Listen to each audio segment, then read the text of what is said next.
नमस्कार साथियों, स्वागत है आपका हमारी YouTube चैनल क्रिकेट अप में। दोस्तों, अगर आप भी विराट कोहली और शार्दुल ठाकुर को बेहतरीन खिलाड़ी मानते हैं तो वीडियो को लाइक और चैनल को सब्सक्राइब करना मत भूलिएगा। साथियों, IPL 2023 का match number 9 Kolkata night Riders और RCB के बीच ईडन गार्डन के मैदान में खेला गया, जहां पर RCB के कप्तान फाफ डू प्लेसी ने टॉस जीतकर पहले गेंदबाजी करने का फैसला किया।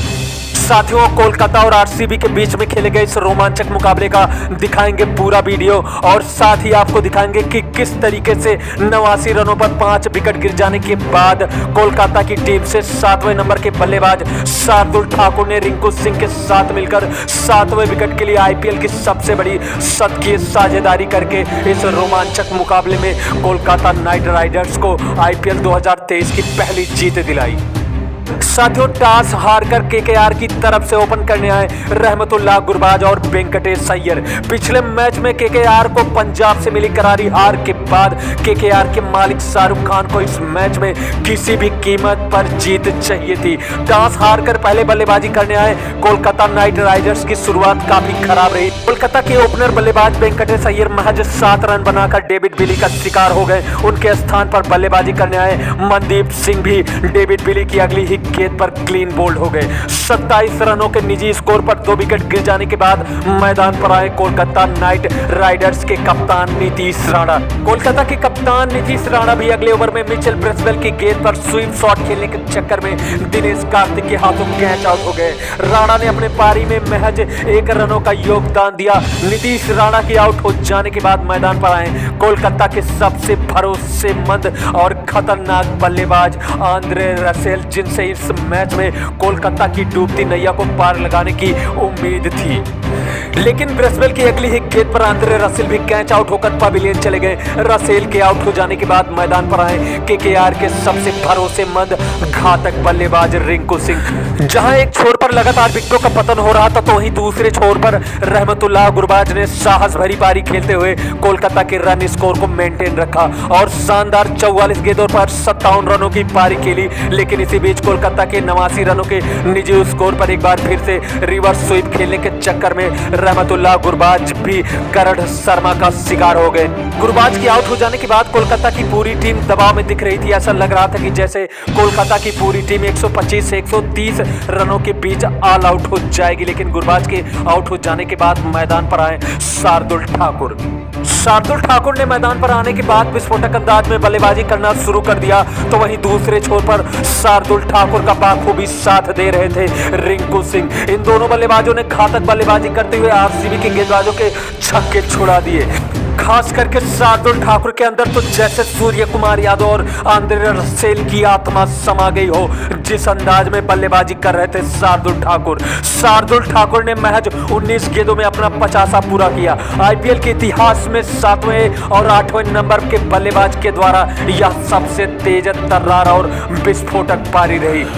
शार्दुल ठाकुर को इस अंदाज में बल्लेबाजी करते हुए देख दूसरे छोर पर रिंकू सिंह कहां पीछे रहने वाले हैं। उन्होंने भी RCB के गेंदबाजों पर कहर बरसाते हुए RCB के सबसे घातक गेंदबाज आकाशदीप के 1 ओवर में 3 लगातार छक्के लगाकर KKR के स्कोर को 190 रनों के पार पहुंचा दिया। जहां एक तरफ लग रहा था कि कोलकाता 120 से 125 रनों पर ऑल आउट हो जाएगी तो वहीं दोनों घातक बल्लेबाजों की विस्फोटक पारी की बदौलत KKR ने निर्धारित 20 ओवरों में RCB को जीतने के लिए 204 रनों का पहाड़ जैसा लक्ष्य दिया।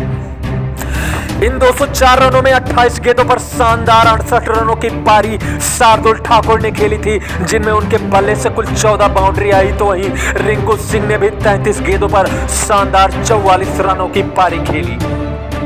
204 रनों के लक्ष्य का पीछा करने उतरी RCB के दोनों ओपनर बल्लेबाज विराट कोहली और कप्तान डू प्लेसी ने शानदार शुरुआत दिलाई RCB को। विराट कोहली और फाफ डू प्लेसी की बल्लेबाजी को देखकर ऐसा लग रहा था कि जैसे 204 रनों के लक्ष्य का पीछा 18 ओवर में ही कर जाएगी RCB। लेकिन इसी बीच KKR की तरफ से पारी का 5वां ओवर लेके आए KKR के सबसे शातिर गेंदबाज सुनील नारायण की पहली गेंद पर विराट कोहली RCB के 44 रनों के निजी स्कोर पर क्लीन बोल्ड हो गए। आउट होने से पहले विराट कोहली ने 21 रनों की पारी खेली थी। कोहली के आउट हो जाने के बाद फाफ डू प्लेसी भी वरुण चक्रवर्ती की गेंद पर अपने 23 रनों के निजी स्कोर पर क्लीन बोल्ड हो गए। विराट कोहली के आउट होने के समय आरसीबी का स्कोर था 44 रन, तो वहीं फाफ डू प्लेसी के आउट होने के समय आरसीबी का स्कोर था 46 रन। कोहली के आउट हो जाने के बाद मैदान पर आए मिचेल ब्रिस्वेल, तो वहीं फाफ डू प्लेसी के आउट हो जाने के बाद मैदान पर आए आरसीबी के सबसे घातक बल्लेबाज ग्लेन मैक्सवेल। आरसीबी के इन दोनों बल्लेबाजों के कंधों पर बड़ी जिम्मेदारी थी कि वो अपनी टीम के स्कोर को लगातार आगे बढ़ाते रहे, लेकिन इसी बीच ग्लेन मैक्सवेल वरुण चक्रवर्ती की गेंद पर क्लीन बोल्ड हो गए। दूसरी तरफ मिचेल ब्रिस्वेल काफी संघर्ष भरी पारी खेलते हुए आरसीबी की पारी को आगे बढ़ा रहे थे, लेकिन केकेआर के गेंदबाज आरसीबी के बल्लेबाजों पर इस कदर कहर बनकर टूटे कि आरसीबी की मजबूत बल्लेबाजी लाइनअप ताश के पत्तों की तरह बिखर गई। बात करें मिचेल ब्रिस्वेल की, तो 21 रन बनाकर बेहतरीन लय में दिख रहे थे, लेकिन इसी बीच गेंदबाजी करने आए केकेआर की तरफ से शार्दुल ठाकुर, जिन्होंने अपने बल्लेबाजी के दौरान आरसीबी के गेंदबाजों की धज्जियां उड़ा दिया था। शार्दुल ठाकुर के इस ओवर में मिचेल ब्रिस्वेल भी शार्दुल ठाकुर का शिकार हो गए। ब्रिस्वेल के आउट होने के बाद तो जैसे आरसीबी की तरफ से विकेटों का पतझड़ लग गया है। केकेआर के गेंदबाज किसी भूखे शेर की तरह आरसीबी के बल्लेबाजों पर टूट पड़े, जिसका शिकार बने दिनेश कार्तिक, जिन्होंने महज 9 रनों की पारी खेली। हर्षल पटेल बिना खाता खोले, तो वहीं शहबाज अहमद महज 1 रन बनाकर आउट हो गए। आरसीबी की तरफ से 44 रनों पर जहां 1 विकेट गिरा था, तो वहीं 64 रनों पर 5 विकेट हो गए, यानी केकेआर के घातक गेंदबाजी के सामने आरसीबी के 4 बल्लेबाज 20 रनों के अंदर आउट हो गए। 65 रनों पर 5 विकेट, तो वहीं 99 रनों तक पहुंचते आरसीबी के 9 खिलाड़ी पवेलियन लौट गए।